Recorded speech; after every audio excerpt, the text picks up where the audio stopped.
Seguramente las expectativas que muchos teníamos con el Celta de Vigo en el año de su centenario no se están cumpliendo en este inicio de temporada. Por ello vamos a intentar repasar cuáles pueden ser las claves de que el equipo de Rafa Benítez no termine de arrancar.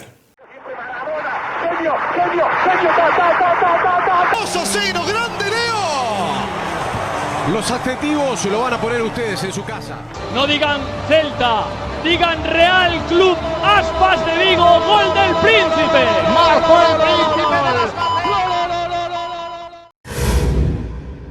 ¿Qué le pasa al Celta? Yo creo que es la pregunta que mucha gente se hace en clave fútbol español, porque la verdad es que yo me incluyo, ¿no? Creo que prácticamente todos nos esperábamos otra cosa en este arranque de temporada, en este año del centenario, en el que, bueno, pues parecía que iba a haber otra ambición en el apartado deportivo. Tenemos que repasar desde, bueno, que acaba la era Carballal y hasta el día de hoy, ¿no? Cómo se ha fraguado, bueno, pues este principio de la era Benítez y también las primeras 9 jornadas de Liga, por supuesto que por eso, bueno, yo creo que es el motivo principal de hacer este vídeo. Y llevábamos tiempo ya sin hacer este tipo de formatos en formato vídeo, como supongo que sabréis. Estamos ahí a tope con los directos, últimamente hacemos previas de los partidos, hacemos post, hacemos directos especiales. Ya sabéis que podéis seguirme también, por ahí estar al loro de las tertulias, las previas y todo esto que hacemos en directo. También podéis haceros miembros, amigos y amigas. No sé si ya lo sabíais, que podéis darle ahí al botón de unirse para tener ventajas exclusivas para el canal. Pero bueno, no me rollo más con esto. Tenemos que hablar del Celta. Yo creo que está bastante masticado ya este primer, bueno, impacto de la era Rafa Benítez en el Real Club Celta de Vigo. Y como digo, hay que hacer un análisis desde el principio, ¿no? Vamos a empezar por lo que es la planificación. Se marcha Carlos Carballal después de salvar al Celta en la última jornada frente al FC Barcelona con ese doblete de Gabri Veiga. Y aquí es donde empiezan a torcerse las cosas, ¿no? Llega el fichaje más ilusionante de todos muy al principio del mercado, como es Rafa Benítez, el cual a primeros de agosto ya se incorpora a la dinámica del equipo. Y a partir de ahí, bueno, pues parece que ese tándem de Rafa Benítez y especialmente de Luis Campos, que para mí es uno de también, no sé si los señalados, pero sí que, bueno, cuyo nombre y cuyo bagaje sale un poco tocado después de este arranque de temporada, pues empiezan ahí a formar, como digo, ese tándem para buscar los fichajes que le hacen falta a este nuevo Celta. En principio es un mercado bueno en cuanto a las incorporaciones para el Celta. Llegan 8 futbolistas, todos ellos en propiedad, grandes nombres, unos más por descubrir, como pueden ser Tasos Dubicas o Jonathan Bamba, y otros más conocidos como es Carles Pérez, como digo ya, en propiedad después de esa cesión por un año anteriormente por parte de la Roma. Y luego otros jugadores un poco más como incógnitas, vamos a decir, como puede ser Mijailo Ristis, como puede ser Vicente Huerta, que a estas alturas todavía no ha debutado, o como puede ser Carlos Doctor, un jugador que viene de Primera Ref, que bueno, viene de ser capitán del Real Madrid Castilla, pero que no deja de ser un jugador que jugaba, eso sí, grandes minutos, pero en la misma división de la que lo juegan los futbolistas del Celta B. No sé si eso ha tenido que ver con algún corte de progresión de algún jugador del filial celeste, pero bueno, en definitiva podemos decir que han venido bastantes más realidades de las que estamos acostumbrados, ¿no? Con Luis Campos, en el tiempo que lleva en Vigo, sabiendo ya de qué pie cogea Luis Campos o qué es lo que busca Luis Campos con sus fichajes, pues han venido más promesas que realidades, ¿no? Y en este mercado, con los nombres que comentamos al principio, también otros como puede ser Karl Starfelt, que ha llegado incluso para ser capitán ya en las primeras semanas. Bueno, pues vamos a darle por lo menos un aprobado, un bien a este mercado del Celta en cuanto a incorporaciones. Sin embargo, yo creo que esta nota decrece cuando echamos un ojo a la parcela de las salidas. Futbolistas importantísimos han ido del equipo, como puede ser el caso de Javi Galán. Otros tantos que pues quizás no contaban o que incluso estaban cedidos han salido y han dejado un buen dinero, como son el caso de Orbelín Pineda o el caso de Rubén Blanco. También salieron jugadores con cierta importancia en el equipo, como puede ser Gonzalo Paciencia, en esa cesión que te hace quedarte sin tu delantero suplente del último año. Pero aquí, como es lógico y evidente, tenemos que hablar de Gabri Veiga, el futbolista que se ha convertido finalmente en la venta más cara de los 100 años de historia del Real Club Celta. Parecía, ¿no?, a lo largo del año que iba a llegar el verano y que había un montón de equipos que se iban a pelear por él, por pagar su cláusula lo antes posible, y la realidad fue totalmente distinta. Yo no sé si el Celta, cuando convence a Rafa Benítez, tiene en mente la idea de que va a contar con 40 millones extra para, bueno, pues fraguar estos fichajes que necesita el técnico madrileño, pero la realidad es que se dan en los últimos, creo que 5 o 6 días de mercado. Parecía que estaba cerrado con el Nápoles, finalmente es el Al-Ahly el que te paga ese dinero que ni siquiera ha llegado a la cláusula de 40 millones, han sido finalmente alrededor de 36, y que si lo vemos en un cómputo global, teniendo en cuenta las entradas y las salidas, se le queda al Celta un superávit en cuanto a ingresos y gastos, en esto, que se me entienda, fuera del límite salarial, de alrededor de 23 millones de euros. Claro, cuando tú ingresas tanto dinero y tu único jugador que supera las 2 cifras es Tasos Dubicas, que de momento ni siquiera se ha podido asentar en la titularidad, pues igual, teniendo en cuenta que es el año del centenario, teniendo en cuenta que, en palabras de María Mourinho, pues iba a apostar todavía más por la parcela deportiva, se queda un poco cojo. Y no lo digo yo, creo que el propio Rafa Benítez prácticamente lo ha asumido en diferentes ruedas de prensa, que hacen falta jugadores, hace falta esa guinda. Ya habla del mercado de invierno Rafa Benítez, recién acabado el de verano. Y es lógico porque llega un entrenador que tiene mucho nombre, que tiene mucha experiencia, que tiene mucho bagaje, pero que juega un fútbol prácticamente, no sé si decir que es la antítesis de lo que ha venido jugando este Celta de la escuela Luis Enrique, escuela Berizzo, pero sí que es algo muy distinto, ¿no? Un equipo que debería crecer desde la solidez defensiva, un equipo que debería aprovechar mejor sobre todo el contragolpe, un equipo que, incluso de nuevo me repito en palabras del propio entrenador, le cuestan más los equipos que te dejan proponer que los equipos que proponen, que les gusta tener la pelota. Y en esta remodelación para un nuevo estilo de fútbol, pues quizás, como digo, este mercado de verano se ha quedado un poco cojo. Y aquí evidentemente tenemos que destacar la parcela del centro del campo. En principio contábamos con 4 centrocampistas, como son Fran Beltrán y Renato Tapia, de corte más defensivo, y un poco por delante podemos poner a Carlos Doctor y Hugo Sotelo, 2 jugadores todavía por explotar y que te pueden salir bien o te pueden salir mal. Tampoco puedes cargar en ellos el peso de 38 partidos en el medio campo y pretender que no fallen. Y por lo menos en este aspecto sí que ha aparecido Luque de la Torre, que se ha cambiado de esa posición de medio izquierdo, extremo izquierdo que veíamos especialmente con Carlos Carballal, y ha pasado a jugar por carriles interiores. A mi modo de ver, bastante bien. De momento el estadounidense creo que está siendo uno de los jugadores más destacados de estas primeras 9 jornadas en clave celta. Pero es que claro, no debe ser la tarea más sencilla cuadrar o caer de pie en un equipo formado por Rafa Benítez, con sus metodologías, con sus ideas y con la inteligencia táctica que seguramente varios jugadores del Celta pues de momento no acaban de cogerla del todo, ¿no? Se me ocurren nombres como puede ser el de Miguel Rodríguez, que no está aportando demasiado, no se está teniendo demasiados minutos, y creo que puede ser un poco por esos temas. Pero bueno, tenemos que hablar, como digo, de Rafa Benítez, el fichaje, ¿no? Yo creo que en este mercado de verano el fichaje con mayúsculas ha sido el entrenador, ha sido Benítez, y de momento pues me atrevería a decir que con los mismos claros que oscuros. No sé si estoy siendo demasiado malo o demasiado benevolente con él, porque bueno, seguramente las sensaciones llegan a una cosa, pero hay que atender también a la clasificación, que es la que manda, y en ese aspecto el Celta de momento no sale muy bien parado. Y como digo, tenemos que hablar de la idea, ¿no?, de fútbol de Rafa Benítez. En primer lugar, el esquema. El primer partido de Liga frente a Osasuna, que fue un completo desastre, todo hay que decirlo. Empezó con un 4-4-2, que viendo un poco el historial de Benítez era el esquema que todos nos esperábamos para este Celta, teniendo también en cuenta los futbolistas que podía haber en el Celta, donde podían encajar y demás. Todos esperábamos ese 4-4-2. Salió en el primer partido frente a Osasuna, salió en la primera parte del partido en Anoeta frente a la Real Sociedad, y en el descanso ese partido, con un 1-0 en contra, pone Rafa Benítez 5 defensas, planta el 5-2-3 que luego ya se instauraría, en momentos 5-3-2, dependiendo ahí la posición especialmente de Jonathan Bamba. Y a partir de ahí es lo que hemos visto, 5-2-3, 5-3-2, pero el caso es que una de las cosas que más se le han criticado a Rafa Benítez es este esquema con 5 defensas, ¿no?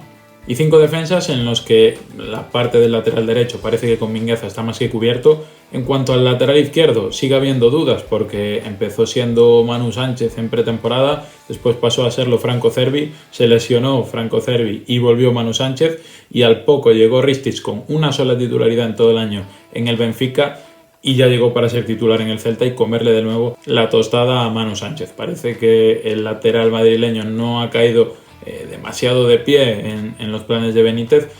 Y después tenemos que hablar, evidentemente, en esa línea de 5 de los centrales, cada uno con sus luces y sus sombras.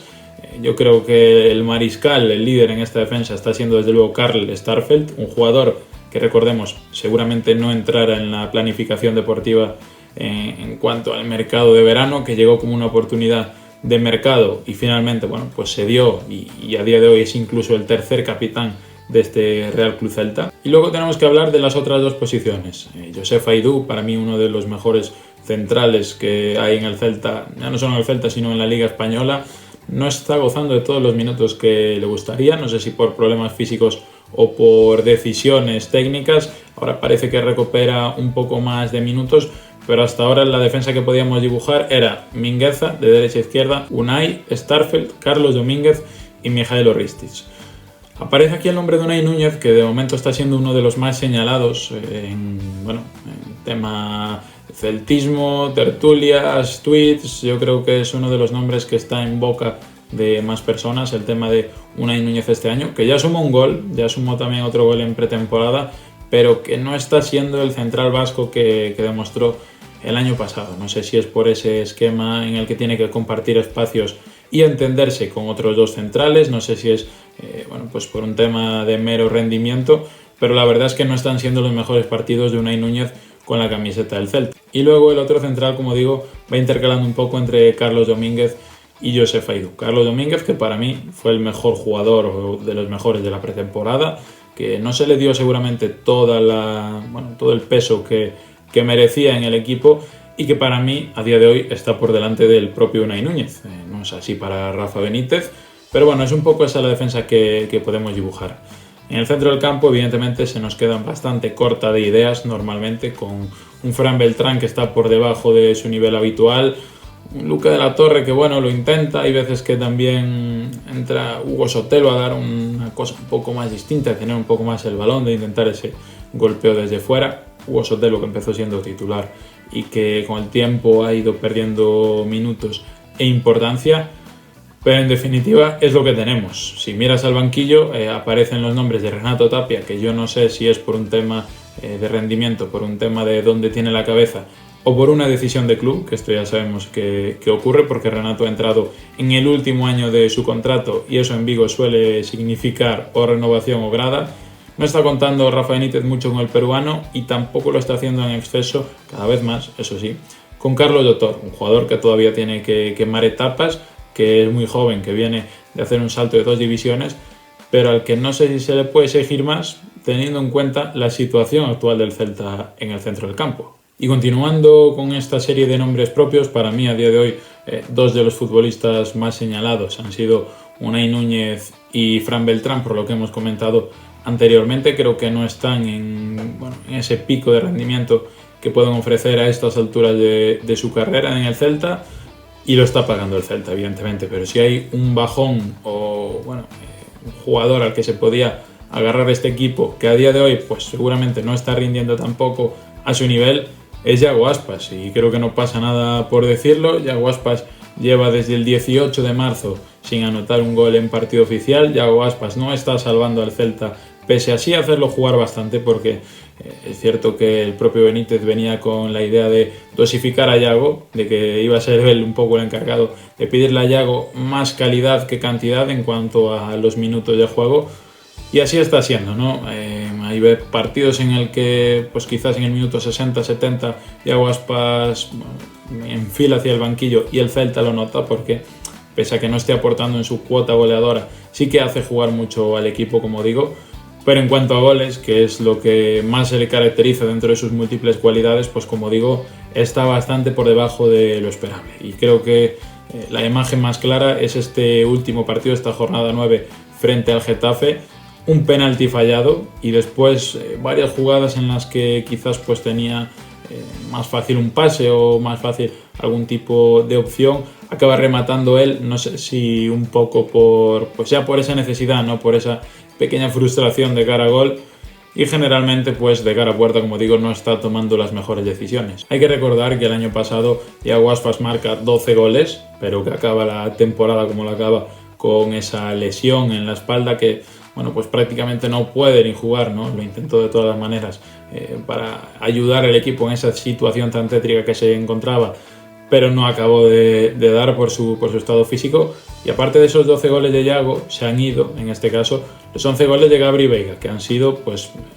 si ha sido papá el que ha ayudado a la salvación del Celta, pues mamá en este caso ha sido Gabri Veiga. 11 goles que, como digo, lo lógico es que no se lo esperemos a ningún centrocampista que vaya a suplir ese rol de llegador en el centro del campo, pero sí que se lo vayan repartiendo los delanteros, y en este caso me quiero quedar con algo bueno. Vamos a pasar ya a las cosas positivas de este Celta, que son los nombres propios de la parte de arriba, ¿no? En primer lugar, Jonathan Bamba, que está aportando, bueno, pues ya no goles, que también, que lleva un gol, debería llevar otro más, o estar cerca de llevar otro más por ese gol dado y después anulado con el ojo de halcón frente al Mallorca. Ojo de halcón no, porque no hay ojo de halcón en la liga, pero que sin duda, como digo, está ayudando sobre todo en esas transiciones para montar los contragolpes.